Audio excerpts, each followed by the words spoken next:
que nós precisávamos de fazer para a lei de zoneamento? Nós precisávamos de garantir moradia digna, precisávamos de orientar o crescimento, já está claro hoje para a gente por onde a gente cresce. Precisaríamos de aumentar a mobilidade urbana, vocês vão ver que é possível isso. Qualificar a vida nos bairros, vocês vão entender por quê. Promover desenvolvimento econômico, incorporar essa lei na agenda ambiental e preservar o patrimônio cultural. Esses eram os objetivos e a lei chegou ao final com tudo isso contemplado. Ela vale até 2029. Portanto, essa lei ela passa por uma pequena revisão, não mudança de conceito, daqui a uns 5 anos, uma simples revisão, mas 2029 é o marco da lei. Essa lei tem que valer por um bom tempo e não enganar a população que vale por 5 anos e só mandar uma outra daqui a algum tempo. O empreendedor hoje ele precisa de ter uma visão de curto, médio e longo prazo. E aqui nós entendemos que para a visão do brasileiro, até 2029 chegar uma nova proposta, começar a discutir e aprovar lá para 2032, 33, porque demora a aprovar isso, é 4, 5 anos, nós temos aí um horizonte bastante atraente, pensando aí numa discussão de quase 20 anos. Nós tínhamos a lei, que eu citei agora há pouco, de 1974. Em 1974 nós tínhamos um problema, o prefeito Colassuano assumiu e nós tínhamos um desafio. Faltava escola, faltava hotel, faltava hospital. E aí foi dado um incentivo, 3 leis de incentivos. E aí aumentaram a possibilidade de usar coeficientes diferenciados e criaram todo um regramento para que a gente pudesse ter leis específicas, tratando cada um como se a gente pudesse regular a atividade de vocês. É como se o Estado, o município, passasse a entender mais da sua área do que vocês mesmos. E isso valeu até há pouco tempo, até agora. E aí nós tivemos mudanças desse processo. O Humberto trouxe uma dúvida para a gente, é importante a gente passar para vocês, de uma resolução de SEMPLA de 1983. Que, na verdade, essa resolução, ela trata da lei de 1975, o primeiro Código de Obras da cidade de São Paulo. O segundo é de 92. Isso foi revogado. O Código de Obras de 92 revogou a lei de 75 e a resolução de 83 está incluída junto. Foi embora. Então, aquelas situações que ficava discutindo o que tem dentro do seu motel, o que tem dentro do seu hospital, acabou. E o Código de Obras novo, nós já aprovamos em primeira agora e vamos votar agora, porque tendo plano diretor novo, lei de zoneamento nova e aprovando agora o Código de Obras novo, nós estamos prontinho para o desenvolvimento. Nós temos roupa de festa, nós temos, temos a maquiagem feita para a festa e não estamos de sandália havaiana. Hoje, com o Código de 92, nós estamos de havaiana. Agora, com o novo Código de Obras, nós vamos estar de salto alto, ou seja, a cidade de São Paulo está prontinha para o desenvolvimento para os próximos 20 anos. Daí a responsabilidade da Câmara de aprovar ainda esse mês, ou no comecinho do mês que vem, o Código de Obras. Porque vocês estão vendo que nós estamos revogando, e agora nós temos uma lei super moderna, considerada hoje a Lei de Zoneamento de São Paulo, entre as mais modernas do mundo, entre as 5 mais modernas do mundo, na opinião dos urbanistas e de quem faz projeto, mas nós temos agora um Código de Obras diferente. O que muda nesse Código de Obras? Tudo que nós estamos fazendo. Nós estamos revogando tudo. E o Código de Obras agora para frente, nós vamos tratar a situação dentro de plantas simplificadas. Interessa para a gente saber só a volumetria. Qual é a taxa de ocupação que você está usando no seu terreno? 70%. Ah, beleza. Qual é a altura que é permitido lá? Pode fazer 28 metros. Seu motel tem quantos metros? Tem 10, então pode. A discussão interna, onde está o banheiro, onde está a porta, onde está a escadinha, onde você... Não interessa para a prefeitura. Isso é responsabilidade técnica do seu engenheiro, do seu arquiteto. Só que agora aumentou a responsabilidade técnica deles. Eles têm que assinar a responsabilidade técnica. Inclusive, é esse engenheiro que vai mandar para o bombeiro as informações. E ele responde pela obra com a responsabilidade agora do médico que faz uma receita errada. Ele pode ter problema com o seu CREA, com o seu CAL, todos os problemas que envolvem a responsabilidade civil do profissional hoje que presta serviço para vocês. Isso, então, habilita muito, a situação deles fica muito mais forte, muito mais responsável, os maus profissionais vão sair e nós já estamos tratando no Código de Obras de incluir algumas situações que possam penalizar aquele que mente, aquele que muitas vezes engana vocês. Vocês devem ter sido vítima ao longo do tempo daquele camarada que fala o seguinte, olha, aqui não pode construir não, mas deixa que eu dou um jeitinho na sua prefeitura e vamos tocando a obra. Aí quando você faz o final da obra, o que você pagou por fora, sabe Deus para quem? e sabe Deus onde ele ajudou, é um número extraordinariamente alto. Mas como a cidade de São Paulo tinha legislação extremamente travada, difícil, ela ficou na mão daqueles que, usando mal essa informação, podia ganhar muito dinheiro. Enriqueceu muito dessa fiscalização, lamentavelmente tem bons e maus profissionais, mas a fiscalização da prefeitura ainda tem muita gente correta, muita gente boa.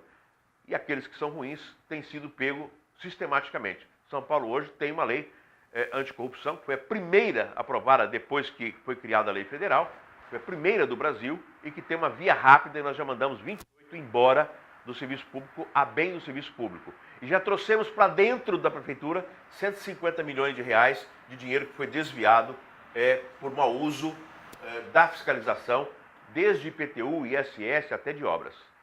Isso parece que não dá notícia, mas a gente não consegue, né? Até porque os números de Brasília são muito mais altos que os daqui. Mas isso é o da cidade de São Paulo. Então, Humberto, não está valendo mais, agora vale tudo que está aí. Opa. Só voltar aqui. Bom, aí nós temos o zoneamento atual. No zoneamento atual, de 2004, que é o que estava vigente, nós revogamos a Lei 13.885 de 2004. Revogou a lei de zoneamento anterior. E aí tem aquilo que vocês tinham, que podia fazer e que dava muito problema de interpretação. As atividades cinema ao ar livre, drive-in, entre aspas, e motel somente serão permitidas nas zonas de centralidade polar ou linear, ou zona de centralidade, ou zona predominantemente industrial, na zona de proteção do desenvolvimento sustentável e na zona de lazer e turismo. Só pode aí. E a cidade é grande demais. Se você somar tudo isso aqui não dá 5% do território. Agora inverteu. Vocês vão ver que agora com a lei nova, vocês podem estar em mais de 92% do território da cidade. É o contrário. Pode estar. Qual o problema? O que levou a uma grande concentração de hotéis em zonas predominantemente industrial. Vamos dar um exemplo? Faraó. Está numa zona industrial. Por que está numa zona industrial? Porque o terreno é barato. A cidade vem desindustrializando desde a década de 70. Ela veio com um boom de industrialização e começou a vender. As fábricas paradas não voltaram mais a ser abertas, porque o pessoal mudou para o interior, onde ele ganha o terreno e tem uma série de benesses das prefeituras pequenas. E aí, Moca, por exemplo, os motéis estão em zona industrial. Uma série de região de São Paulo. Inúmeras situações onde esse terreno acabou sendo barato e aí pode fazer construção para motéis, só que a lei atual muda completamente esse conceito. Muda completamente. Quem já está? Hã? Quem já está, fica. Quem já está, fica. Então, portanto, a lei é muito clara o seguinte, quem está, fica e ainda tem o direito de, tendo o alvará como ele tem, ele pode ampliar até 50% da sua área sem ser questionado. Tá? Ele pode até fazer 1,5 vezes no lugar. Então, nós não temos problema com quem já estava. Mas o problema é que estava limitada pontualmente. É como se a gente quisesse segregar. Isso é como se a gente quisesse esconder da sociedade a existência de uma atividade econômica que hoje não tem mais os problemas que tinha no passado. Já foi tratado como atividade criminosa. A gente sabe disso, mas é um absurdo. Hoje mudou completamente o conceito.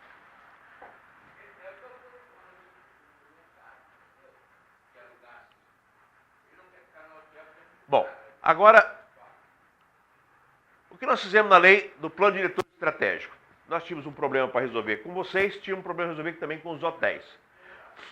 Combinamos com o prefeito sabe disso, e colocamos um artigo que, após a aprovação do plano diretor dessa lei, a lei dos hotéis, constante deste artigo, deverá ser revista passando a vigorar a revista. Ou seja, pegar a antiga lei de hotéis e fazer uma outra lei de hotéis. Isso era a nossa visão em julho de 2014, quando foi aprovada a lei. Esse artigo eu coloquei, eu cheguei a conversar com alguns de vocês e conversando com todo o pessoal dos hotéis. Olha, vamos salvar a situação dos hotéis, porque revogando a lei anterior, nós podemos fazer uma lei. E ficamos incumbidos pelo senhor prefeito de fazer uma lei de hotéis que pudesse contemplar o segmento. Nesse intervalo entre mandar plano diretor e a lei isso foi vetado. Foi vetado por orientação técnica, dizendo que à vista do que prescreve o parágrafo 1º do mesmo artigo, torna-se despiciência a manutenção de outra disposição determinar a revisão da lei de hotéis. Ou seja, nós mantivemos a revogação da lei dos hotéis, ficou valendo e até que seja revista, ficou valendo a lei. E acharam que não precisava de ter isso. Nós precisamos de achar uma solução para isso. E aí veio a lei dos hotéis, de 74, vocês lembram dela, foi revogada nesse zoneamento. Aí nós revogamos a lei dos hotéis de 74, agora, na minha relatoria. Tiramos a lei dos hotéis de 74, porque não tem mais razão de ser, já que nós vamos ter regra específica para algumas atividades e que vão poder na cidade toda.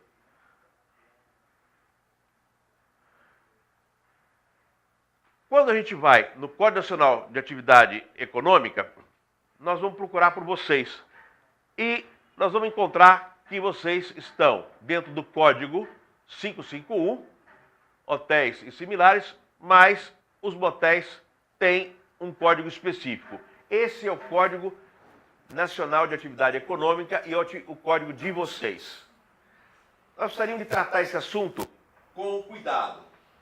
E aí, nós deixamos um artigo garantindo a seguinte situação, que o enquadramento das atividades de acordo com grupos, o município vai ter 180 dias de prazo, portanto, a partir de março, com base na Classificação Nacional de Atividade Econômica, oficializada por órgão federal competente, ele faz um decreto de uso na cidade, baseado no Código Nacional de Atividade Econômica.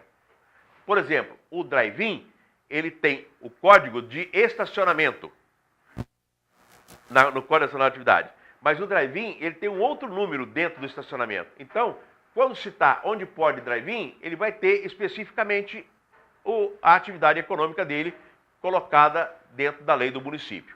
Então, como nós temos um Código Nacional de Atividade Econômica, que é federal, nós temos que regulamentar isso por decreto e não por lei, para que possa valer para a cidade, você saber exatamente quando você procurar motel, você coloca teu código, você vai saber tudo que pode de você, simplifica muito, acabou a história dos similares, é motel, ponto e acabou, e você se encontra na lei. Por que tem que ser por decreto? Tem muita profissão nova surgindo, muita atividade nova surgindo, e a cada vez que surge, muda a legislação federal, por decreto nós vamos atualizando aqui. Então, a cada mudança que tiver em Brasília, a gente vai mudando por atualização da nossa atividade econômica por decreto aqui no município. Então, muito das informações, até setembro, será publicado um decreto de regulamentação que vai resolver todas as nossas dúvidas. Nós fizemos quase que o decreto na Câmara, assessorado também pela FIP e pelo nosso gabinete. É um calhamaço enorme, mas nós conseguimos colocar sobre essas atividades da lei de zoneamento e vimos que o avanço é muito grande, vai simplificar realmente muito.